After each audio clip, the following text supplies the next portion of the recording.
আচ্ছা, জীবনে কখনো কোনো মৃত ব্যক্তিকে গোসল করিয়েছেন? যদি কখনো সুযোগ হয় তাহলে সেই মৃত ব্যক্তিকে গোসল করাবেন।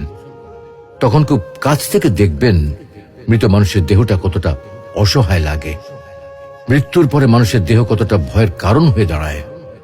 সুযোগ পেলে রাতে লাশটা পাহারা দেবেন, তখন বুঝতে পারবেন প্রিয় মানুষটার লাশ রাতের বেলায় আপনার কাছে কতটা অদ্ভুত লাগে, কতটা ভয়ের কারণ হয়ে ওঠে, কতটা আতঙ্কের কারণ হয়ে যায়। সুযোগ পেলে মৃত ব্যক্তির শরীরে একটু হাত লাগিয়ে কিছুক্ষণ তার স্পর্শ নেবেন।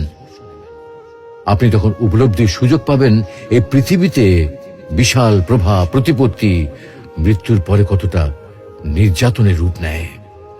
সুযোগ পেলে আপনজনদের লাশ কবরে নামাবেন খুব আগ্রহ নিয়ে। শেষবারের মতো মৃতদেহের মুখটি একবার দেখার চেষ্টা করবেন এবং বারবার উপলব্ধি করার চেষ্টা করবেন এই মৃতদের সাথে অনন্তকালের যাত্রার পথে এটাই আপনার জীবনের শেষ দেখা। সুযোগ পেলে মাঝে মধ্যে কবরস্থানে গিয়ে নীরবে কিছুক্ষণ দাঁড়াবেন। এরপর মনে মনে চিন্তা করবেন জীবনের লাভ ক্ষতির হিসাব। এই মৃত মানুষগুলো এই পৃথিবীতে কি করে গেছেন, কাদের রেখে গেছেন।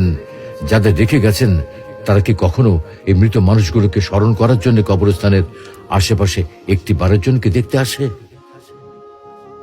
আমাদের জীবনটা বড় অদ্ভুত, বৈচিত্র্যময়। আমরা এর জন্যে, ওর জন্যে, ধন সম্পদের জন্যে, ঐশ্বর্যের জন্যে, বাড়ি গাড়ি টাকা পয়সার জন্যে কত না মায়া দেখাই, আগ্রহ দেখাই, আরো চাই আরো চাই আমাদের। অথচ এই জীবনে আমরা মৃত্যুর কথা না ভেবে, পরকালের জবাবদিহির কথা না ভেবে কিভাবে আরো সম্পদ অর্জন করতে পারি সেই চিন্তায় বিভোর থাকি। হায় রে জীবন, এখনো সময় আছে, ফিরে আসুন মহান রবের দিকে।